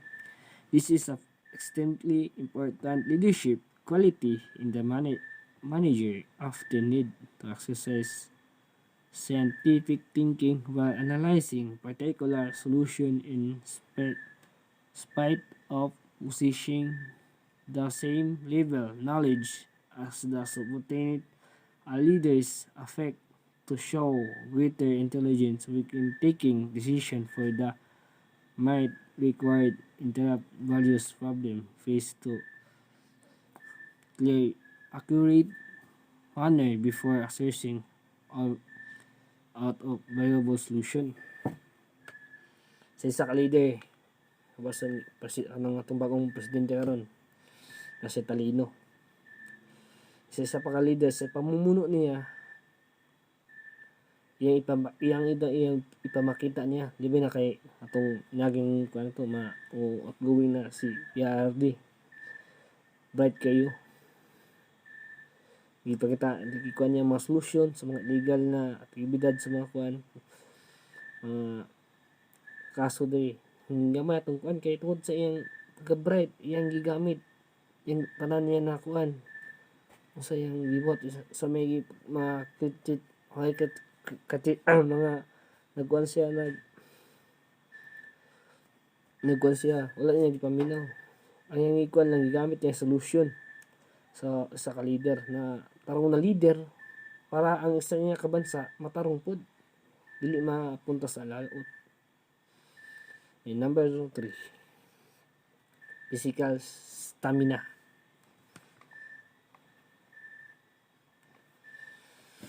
Apart from having a charming personality, the leader should also have a high level to physical agility.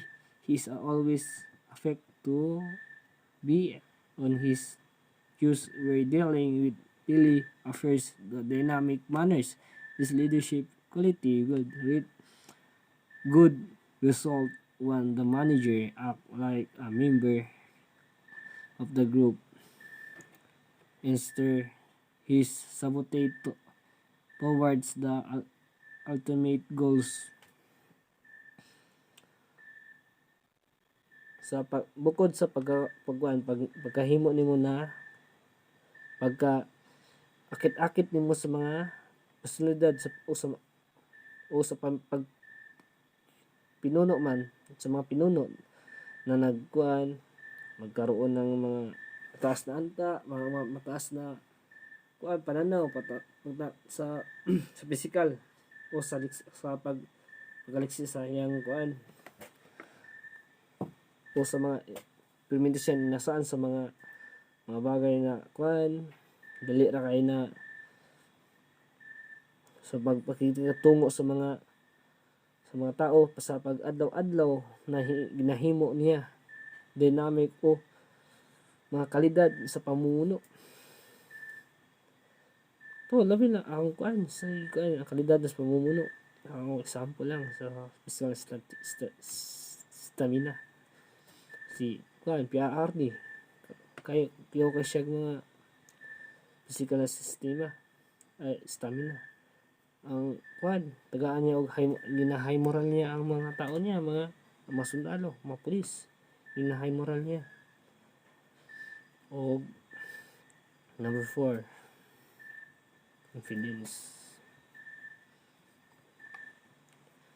confidence. This leadership quality can help managers in gaining the respect of subordinates, of boosting up their moral. To achieve this, the leader needs to have conceptual knowledge, subject matter with the turn assist him in making before decision. Kumpiyansa sa imong sarili.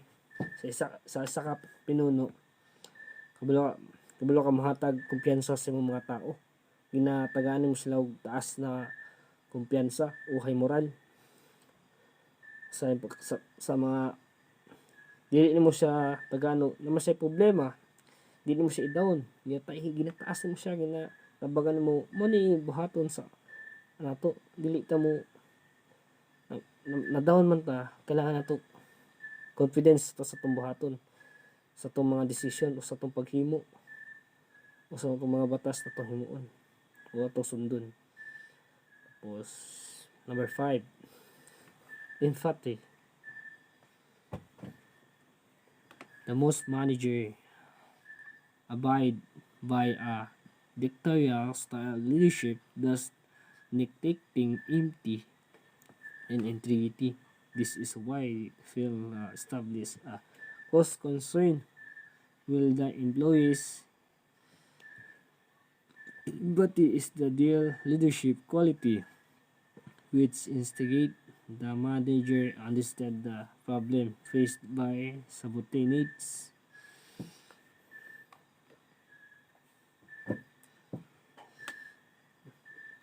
Suppose sa ka-leader, bilo ka magkuhan sa imong kuan, bakit pa yung suportahan, pakiramay ka sa imong mga tao, sa mga kadaghanan, sa imong pagmaha, para sundon ka, imong hatag kag vectorial o sa mga style na imong buhaton na isa ka pinuno. Sorry, ug pakita nimo imong simpatya sa isa ka tao, sa imong tauhan na nadawon siya, na kailangan mo siya mahatag kag kuan naman siya kasubuanan, imo siyang kay pakiramay siya na kay pakialam, bagana mo siya kuan dahilan ang mo sa mga nagbigo, sa mga na down mo lang dahilan na bukan pa silang kuan na kay na may nagkuan sila, nagsympathize, nagpakiramay, nag-impintaya usa isa sa kalidad nimo na pamumuno na jud na sa imo ha, sa pag-unawa nimo sa mga problema nimo sa imong mga tao o sa imong mga kuan ginaharap nimo sa imong mga tauhan, ay imong ginasampatya na sa ila ha. Number 6, communication skill. A leader need to clearly communicate his vision to the entire team. He should also share the strategy he wishes to adopt for achieving particular goals would hold the power spread confidence, motivation among subordinates, and a leader needs exercise his opportunity to polish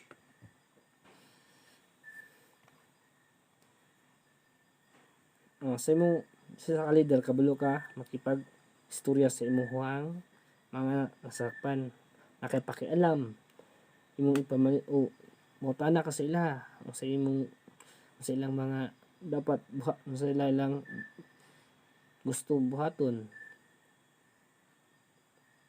sa ilang mga sa ilang pangkat nila. O dapat sa isa ka leader dapat imo ibahagi nimo ay mo nabal-an, mo natun-an sa paggamit sa mga partikular na buhatunon sa mga istorya, sa mga istorya, sa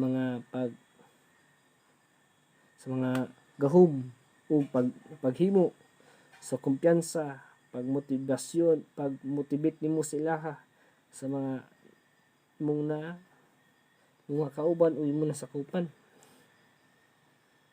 O bilang isa ka kuan pinuno kabalo kag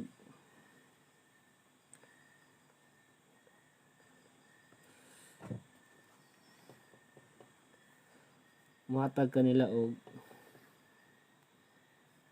kuan pag sultiya pangutana sila silang kuan mga problema. O last, flexibility. A leader needs exercise open-mindedness in his operation by observing new ideas that every requires should also relay his decision after considering the validity points presented by subordinate.